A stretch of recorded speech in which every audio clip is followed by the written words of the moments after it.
Que no pierde el tiempo en las propuestas. Yo espero que venga acompañado de una invitación para todos los que estáis aquí a visitar Šibenik. Estaríamos más de acuerdo con participar, pero bueno, muchas gracias, Dirk. No, te decía que te quedaras aquí, pero bueno, como quieras. Si vas a la sombra también está bien. Es el momento de presentar a Natasha Urošević. Natasha es compañera, profesora en la Universidad de Pula, en grados que relacionan turismo y patrimonio. Hemos coincidido en algún proyecto europeo y en las maravillosas islas de Brijuni, en las que hemos conocido también sus fortificaciones. Ella nos viene a hablar de la costa croata desde la otra perspectiva, no solo del sol y playa, sino de las fortificaciones y muy especialmente de cómo la sociedad civil, cómo los jóvenes, cómo las universidades, cómo los estudiantes pueden participar en esas acciones de recuperación. Muchas gracias por venir, Natasha. The floor is yours. Thank you. So thank you, Mario. I would like to thank the organizers and to our colleague y a nuestro colega Mario Constante por habernos invitado y por darnos la oportunidad de aprender algo más sobre Galicia, sobre España y también sobre el patrimonio común europeo. Mi presentación se va a centrar en el sistema adriático muy bien conservado, pero también en las fortificaciones austrohúngaras, como testigos del pasado turbulento y de ese patrimonio europeo común. Algunas de ellas forman parte del patrimonio cultural de la UNESCO y seguro que reconocerán muchas de estas ciudades, como Dubrovnik, que seguro que conocen, y Šibenik. Espero que pronto nos encontremos todos y todas en Šibenik. Algunas de estas ciudades, como Dubrovnik y Šibenik, forman parte del Patrimonio Mundial de la UNESCO, pero hay otras que siguen esperando su integración, tales como, por ejemplo, como Pula, una antigua fortaleza naval. Voy a hablar más de este tema y para permitir hacer una solución óptima para la revitalización del patrimonio fortificado de Pula, realizamos una investigación participativa en la que se incluyeron a representantes de los partícipes más representativos. Este es el Adriático. Podemos oír mucho sobre las fortificaciones españolas, las atlánticas, etcétera. Entonces resultaría útil también saber un poquito sobre el Adriático. Estoy encantada de que mi colega Lorenzo haya hablado de Venecia y sus fortalezas. Y me gustaría enfatizar la importancia del Adriático, que desde ya la época prehistórica, helénica y romana fue fortificado para proteger el comercio marítimo, las rutas marítimas.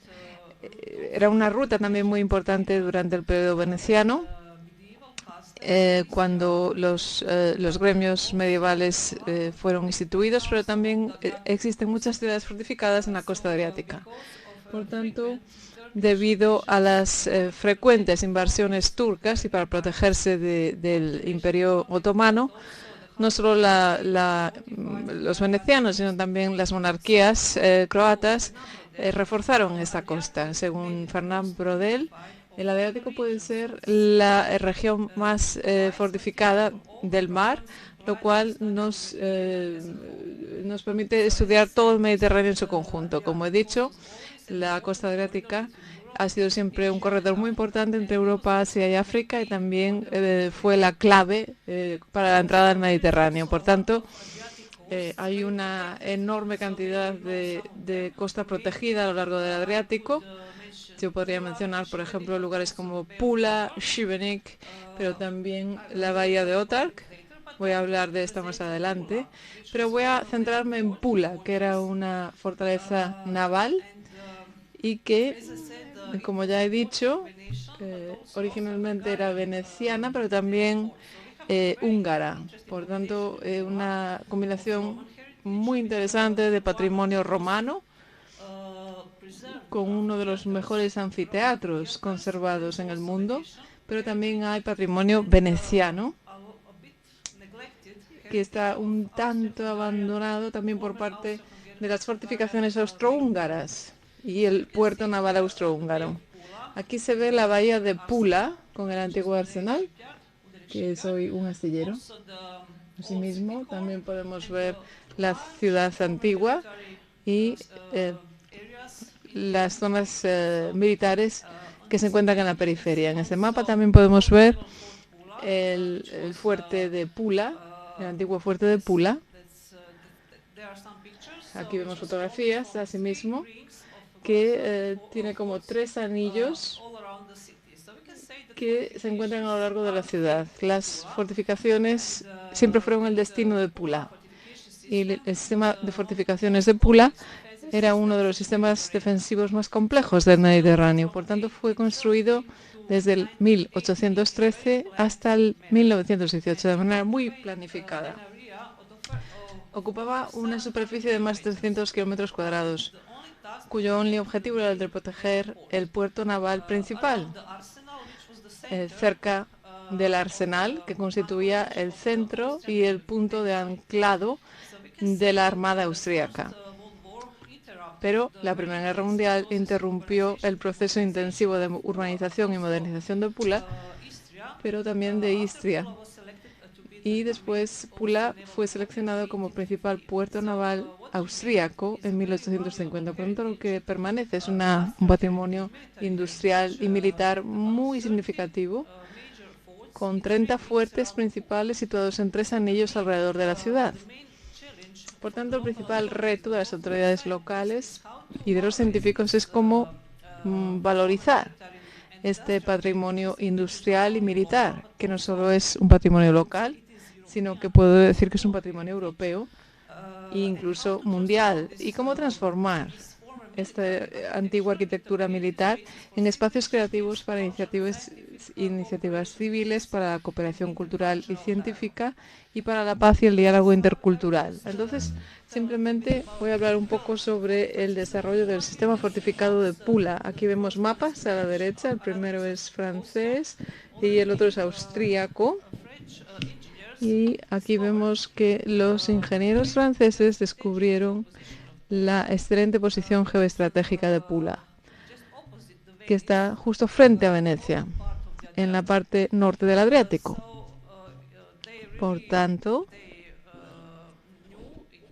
conocían que Pula tenían una ubicación estratégica excelente, y después de la caída de la República de Venecia y un breve periodo de régimen francés, después del Congreso de Viena, Pula y el resto de Istria fueron anexionados a la monarquía de Habsburgo y se selecciona Pula en 1850 para constituir el principal puerto naval austríaco. A partir de ahí se construyeron diferentes sistemas fortificados. El primero del 52 al 54, en el que se construyeron las 12 torres de Pula, que son muy similares, de hecho, a las torres de Verona y Linz. Siguieron el mismo modelo constructivo. A continuación, en la segunda fase, se hicieron 10 baterías y fuertes poligonales en un segundo anillo alrededor de la ciudad. Y en el tercer periodo se realizaron estructuras más complejas, como esta, que forma parte de un parque nacional actualmente, que era el Fuerte Mayor de Pula. Aquí vemos estas diferentes fases en la construcción de los fuertes. Tenemos, por ejemplo, las torres de martelo en el centro de las fortificaciones. Por tanto, tenemos mucho en común con otros patrimonios de fortificación europea. Encontramos elementos de fortificación en toda Europa que están presentes también en Pula. Por tanto, es como una especie de transferencia cultural muy interesante. Formará parte de proyectos futuros el explorar la tipología y las similitudes existentes entre las fortificaciones locales y las europeas. Tenemos estas torres martelo. Esta es la de Pula, la típica, y también muy similar a la que podemos encontrar en Verona. Y estos fuertes poligonales con baterías, etc. Entonces, hasta el comienzo de la Primera Guerra Mundial había aproximadamente 300 estructuras fortificadas en Pula. 30 y situadas en 3 anillos principales. Por tanto, Pula se convirtió en una fortaleza naval, una fortaleza marítima. Entonces, el día de hoy, creo que este es el patrimonio que adquiere una dimensión europea. Por tanto, es muy importante cuando tratamos de dar valor a este patrimonio. Es demasiado grande para las autoridades locales e incluso para Croacia. Es un patrimonio europeo que debería ser valorado dentro de los programas y proyectos europeos. La pregunta entonces es cómo valorizar este patrimonio europeo común. Como ya saben, la política estratégica común enfatiza el papel del patrimonio cultural europeo como fuente conjunta de recuerdo, identidad, cohesión y comprensión mutuas, es decir, fomentando una sociedad pacífica y estable fundada en el respeto a los derechos humanos, la democracia y el Estado de Derecho. Por tanto, mis alumnos y yo misma hemos investigado dentro del marco de los proyectos vigentes con el objetivo de elaborar unas estrategias participativas innovadoras con una gobernanza múltiple que involucre al sector privado, a los partícipes civiles y a la sociedad civil, es decir, para fomentar la creación de capacidades y una transferencia multidisciplinar entre sectores y profesiones. Aquí podemos ver fotos del proyecto AdriFort, que va a ser realizado con los compañeros de toda la costa adriática y con socios de Venecia y otros países miembros del Adriático. Y utilizamos también el Patrimonio Cultural Europeo del 2018 para promover los valores por medio de la gestión patrimonial participativa, a través de la formación, incluyendo a todos los partícipes y a la comunidad local. Tratamos de crear concienciación sobre la necesidad de hacer una gestión sostenible del patrimonio, pero también promovemos la educación y los valores europeos clave, que son los objetivos más importantes según los programas europeos, tales como las rutas culturales del Consejo de Europa.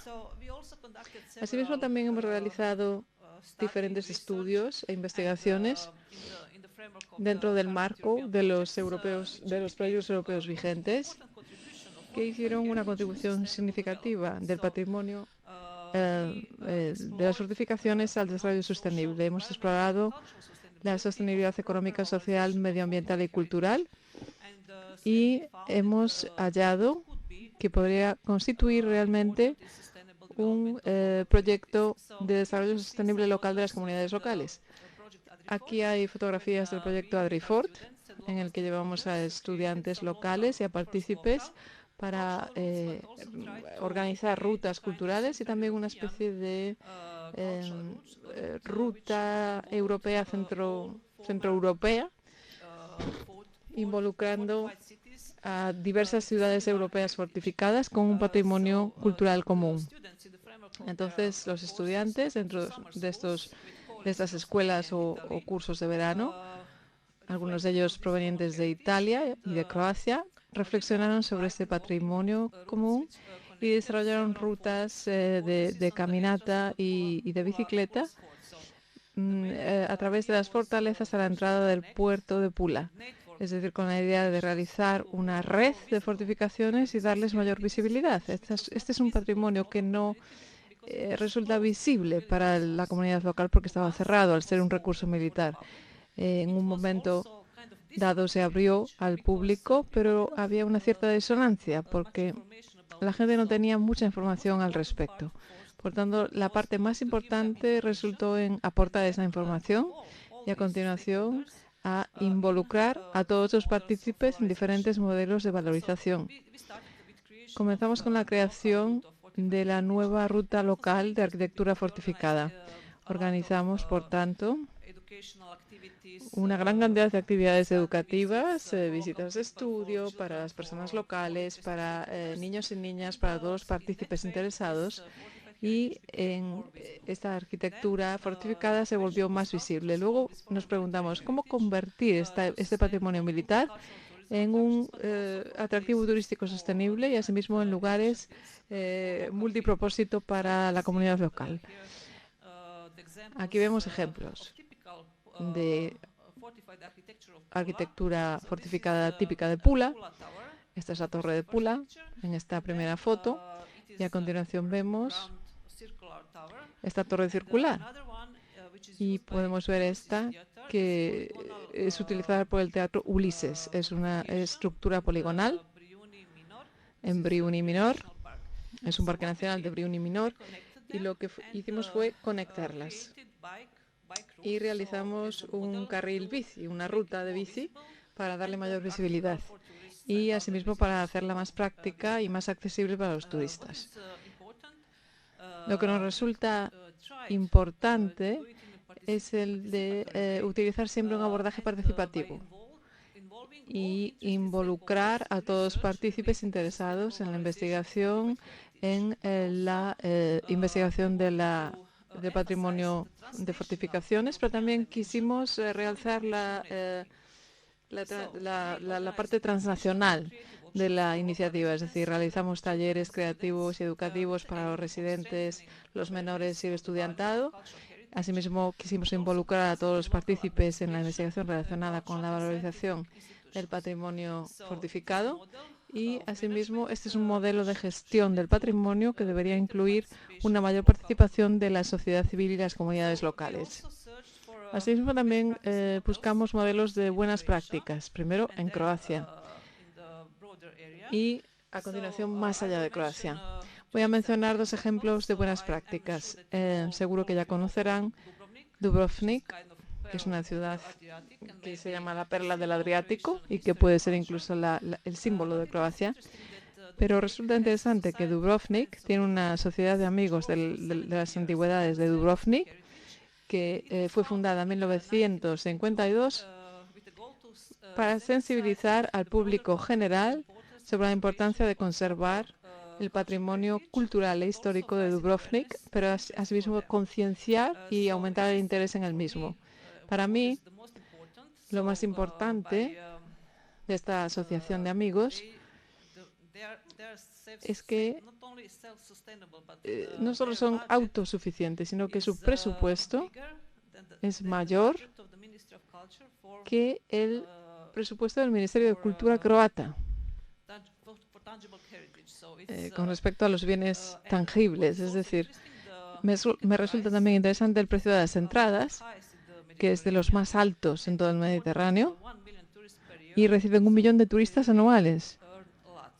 Así que, como pueden ver por las cifras, ganan realmente muchísimo dinero. Y utilizan estos fondos no solo para promocionar Dubrovnik, sino también para hacer un desarrollo sostenible. Entonces podemos decir que aquí tenemos un patrimonio fortificado que está en función del desarrollo local, económico y para la promoción de la calidad de vida. Durante el verano hay demasiados turistas, pero también hay demasiados transatlánticos en la ciudad. Y bueno, ya sabemos que tenemos éxito por esto. Otro modelo de gestión turística más sostenible sería Šibenik. En el 2016 se fundó la Institución Pública de Fortaleza de la Cultura de Šibenik y hoy día se emplea a 50 jóvenes expertos para gestionar 3 fortalezas locales. Šibenik solía ser hace una década bastante abandonada, era una ciudad industrial y después de la postindustrialización cambiaron totalmente la apariencia de la ciudad y encontraron una nueva fuente de ingresos, de vida. Y comenzaron ese proceso de revitalización de la fortaleza de Šibenik. Tuvieron muchísimo éxito. Y hoy día esa institución pública de Šibenik es autosuficiente. Reciben 200.000 visitantes por año, organizan muchísimos eventos y asimismo también tienen esta asociación que se llama Amigos de las Fortalezas de Šibenik, fundada en el 2014 como programa de desarrollo del público y tiene más de 5.000 miembros activos a día de hoy.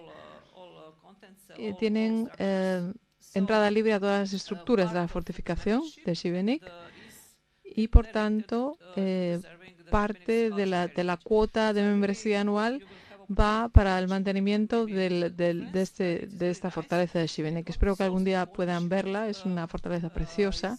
Y asimismo, Šibenik solía ser un puerto naval muy importante. Entonces tenemos Pula, Šibenik y otra bahía que constituían las claves, las puertas de entrada del Adriático. Y Šibenik se parece bastante a Ferrol, me recuerda bastante a Šibenik, así que deseo que venga a visitarla algún día y a encontrar esas similitudes. Šibenik fue otro modelo de buenas prácticas. Y ahora me gustaría presentarles algunos ejemplos de Pula, de reutilización adaptativa de diferentes modelos de las fortificaciones.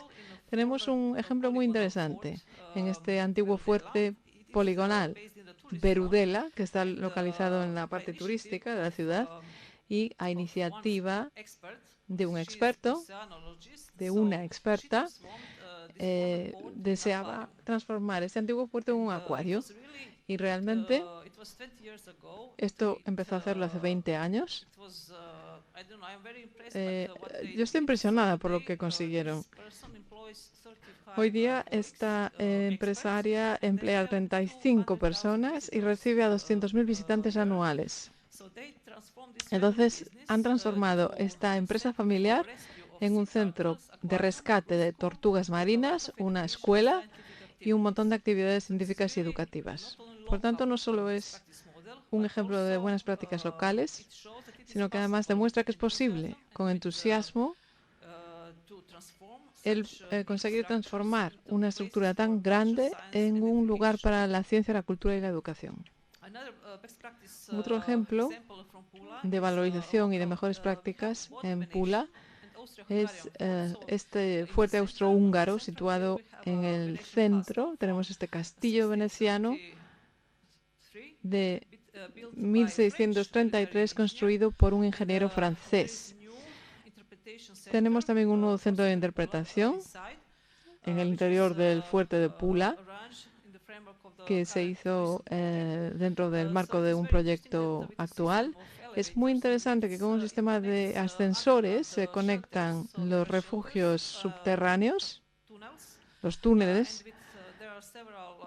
entre ellos, y hay diferentes ascensores que permiten a las personas trasladarse del bajo al primer y segundo piso. Y aquí tenemos una serie de espacios que representan el sistema de fortificaciones y que muestra también que esto se encuentra en el centro de los 3 anillos de la fortificación de Pula. Es muy popular no solo entre las personas jóvenes, sino también atrae a muchos turistas. Por ejemplo, antes de ser arreglado, este era un museo histórico que a lo mejor tenía 5.000 visitantes por año, y ahora, después de toda la reforma con la instalación de ascensores, etcétera, es mucho más accesible y ahora tiene hasta 50.000 visitantes al año, es decir, es una cifra enorme. Y asimismo hay muchos visitantes también de Centro Europa, de Polonia, de la República Checa y de Austria, que sienten este patrimonio como su propio patrimonio, debido a que es un patrimonio centroeuropeo. Pula era un puerto naval austríaco y por tanto hay personas de toda Centro Europa, de toda Europa, pero también del norte, de Dinamarca, es decir, de todos los países europeos, y asimismo los visitantes centroeuropeos sí que sienten este patrimonio como suyo, pero también le agrada a los visitantes de otros estados europeos. Aquí está la forma en la que se organizó. Este es el castillo inicial que se encuentra en la colina central de Pula. Aquí vemos el anfiteatro romano que se encuentra muy cerca y todo el sistema de túneles subterráneos que están conectados. Bajo tierra hay como 30 kilómetros de túneles y de refugios, por tanto hay una gran cantidad de capas de cultura a explorar y a descubrir.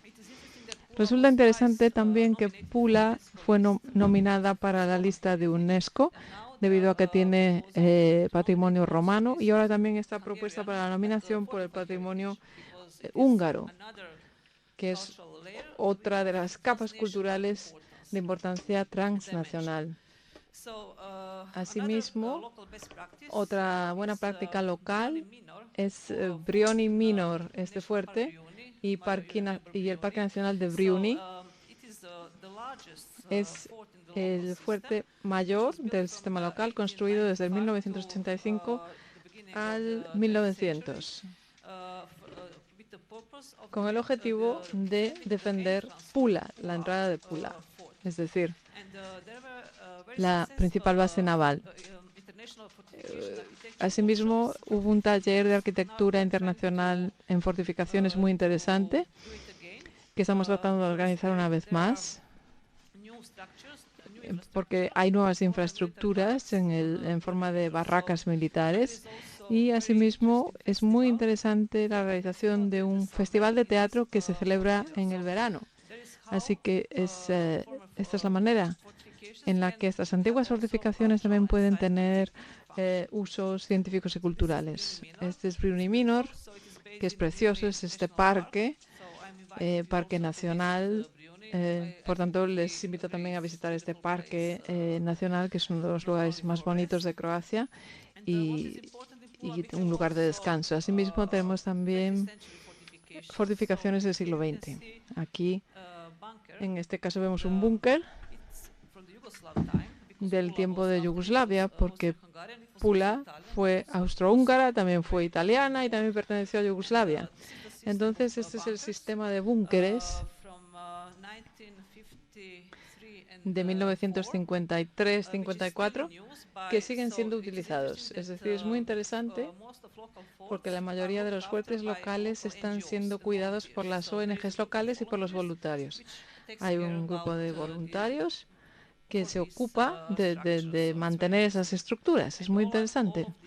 Y todos estos fuertes están ubicados en lugares muy atractivos. Entonces, teniendo en cuenta esta dimensión europea de los sistemas locales, hemos tratado de encontrar un modelo adecuado de valorización de este patrimonio cultural de fortificaciones europeas. Y buscando este sistema de fortificaciones de Pula como un sistema de valorización participativa. El primero, por ejemplo, sería el de crear una especie de etiqueta de patrimonio europeo. Luego, también pensamos que sería interesante conectar esta arquitectura fortificada con otras rutas similares de fortificaciones de Europa, y ya existe un sistema desde Verona, Linz, Viena, Cracovia, etcétera, y Kotterbeek. Y asimismo hay diferentes programas europeos que se podrían aplicar, como el Interreg, pero también el listado de UNESCO transnacional. Hay diferentes expertos alemanes, polacos e italianos. Hoy hemos escuchado al arquitecto Meneghelli, que nos ha hablado sobre cómo conseguir ese listado de la UNESCO para Trentino, pero que también está nominado para la lista de la UNESCO, y se solicitó hacerlo como listado transnacional de todas las fortificaciones europeas. Entonces hay un modelo muy variado de valorización de este patrimonio común europeo, y hace 2 años organizamos con los colegas de Forte Cultura y EFORTS una conferencia de evaluación que tuvo muchísimo éxito. Tuvimos presentaciones no solo del Adriático, sino también de todo el sistema de fortificaciones del Adriático, pero también incluimos las fortificaciones austrohúngaras, centroeuropeas, y recibimos el premio de mejores prácticas de Trentino. También tuvimos Šibenik, Cracovia y Montenegro. Me gustaría recalcar los beneficios del networking internacional para la transferencia de conocimiento. Celebramos un congreso en Venecia, en el fuerte de Manguera, en septiembre. Aquí tuvimos un comité científico conjunto de las redes internacionales EFORTS y Forte Cultura, al que pertenecían más de 150 lugares fortificados europeos. Este comité científico es un centro de un marco cultural de cooperación con el objetivo de fomentar las capacidades para que los públicos y los privados sean capaces de alcanzar los objetivos europeos del Green Deal, con el objetivo de adaptación al cambio climático y la acción social inclusiva, haciendo que el patrimonio fortificado sea el catalizador del desarrollo urbano sostenible y la cohesión. Asimismo, se quieren aportar soluciones de movilidad inteligente, turismo sostenible, etcétera. Es decir, el objetivo es crear redes europeas, transferir conocimiento, compartirlo y mejorar la cooperación científica y cultural. Voy a finalizar con este ejemplo. La importancia del networking internacional. En el Adriático, como hemos dicho, tenemos puertos excelentes, puertos navales, que ahora se están transformando en lugares con funciones turísticas. Este, por ejemplo, es Fort Mamula, en la bahía de Kotor, que es uno de los lugares más hermosos del Mediterráneo y del Adriático. Y creo que estamos de acuerdo en que es un fuerte precioso. Es una isla muy bonita a la entrada de la bahía de Kotor, que fue construida en 1853 por el admiral Lázár Mamula, austríaco. Y es interesante que la bahía de Kotor está inscrita en la lista de UNESCO desde 1979 y después, en el 2017, dentro del contexto de la nominación de Venecia y sus fortificaciones en el Adriático. Hubo diferentes proyectos sobre cómo valorizar todo este sistema de fortificaciones de la bahía de Kotor y actualmente este es un proyecto muy reciente de revitalización de este fuerte,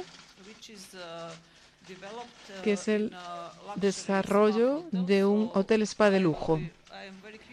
Tengo mucha curiosidad por ver cómo va a resultar esto y qué piensa Mario de este proyecto de termalismo, ya que él es experto en termalismo y fortificaciones, pero es uno de los ejemplos de cómo se puede valorizar este sitio fortificado y transformarlo en un destino turístico. Este fuerte, por cierto, era un memorial y de hecho fue un campo de concentración durante la Segunda Guerra Mundial.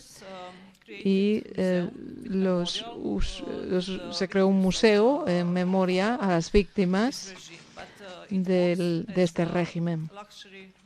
Sin embargo, ahora funciona como hotel spa de lujo, es decir, vemos que los partícipes locales pueden encontrar diversas funciones para las diferentes partes de este sistema fortificado. Lo que quería decir es que en el Adriático, al igual que en España y en todo el Mediterráneo, tenemos una enorme riqueza de patrimonio fortificado. Tenemos sistemas completos de fortificaciones y tenemos que valorizarlos de manera adecuada, no solo como naciones, sino como patrimonio cultural transnacional. Y es necesaria mayor cooperación transnacional para alcanzar el éxito. Necesitamos muchos fondos, pero necesitamos también conocimiento y por ese motivo estoy encantada de haber generado esta red de Fortecultura con expertos multidisciplinares que nos va a permitir apoyar a los miembros en el desarrollo de proyectos similares. Por tanto, este proyecto también va a ser presentado en el Congreso de Šibenik de marzo y estaré encantada de debatir este tema con ustedes o cualquier otro avance o cualquier otra iniciativa. Muchas gracias. Take a seat here.